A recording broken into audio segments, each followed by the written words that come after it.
I stepped into the elevator that night, and right before the doors closed, I heard something that made me freeze instantly. My own voice telling me not to get in. I turned around immediately, but the hallway was completely empty. No one there, no speakers, nothing that could explain it.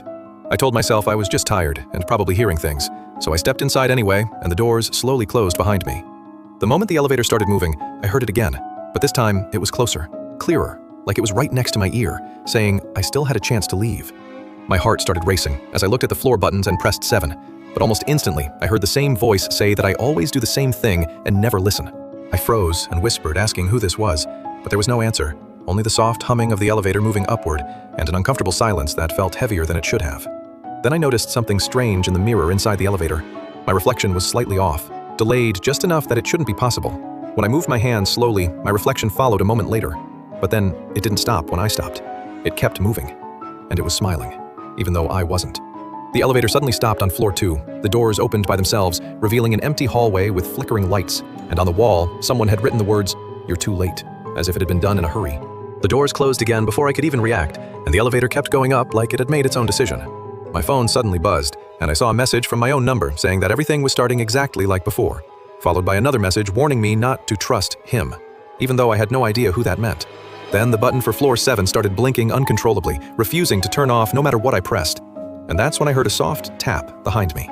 When I slowly turned toward the mirror, my reflection wasn't looking at me anymore. It was looking behind me. And before I could process that, I slowly turned around. There was nothing there. But when I looked back at the mirror, my reflection was now clearly smiling at me. And I wasn't. The elevator stopped again. Floor 7. The doors opened into complete darkness. And for the first time, I heard breathing that wasn't mine. I stepped out slowly, and on the floor right outside the elevator, there was a phone lying there. My phone. But mine was still in my hand. The one on the ground started playing a video of me from just moments ago inside the elevator. Except, in that video, I did something I didn't remember doing. I ran. Like I saw something I didn't survive.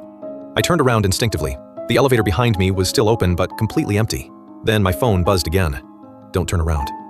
But I already felt it. Someone was standing right behind me, breathing. And right before I could react, a voice whispered that I had already done this before. That's when I turned around and saw myself. But not the same me. He looked injured, desperate, like he had been through this many times before, and he grabbed me, telling me that this was the only way out. But before he could finish speaking, the lights suddenly flashed, and he disappeared, like he was never there. And on the wall, fresh writing appeared, saying he was lying. My phone buzzed again. One message said trusting him meant death. The other said not trusting him meant death too. And then I heard it again, my own voice, but everywhere. You're stuck. My phone camera turned on by itself, and when I looked at the screen, I saw myself standing there, and behind me, him again, smiling. Now you understand.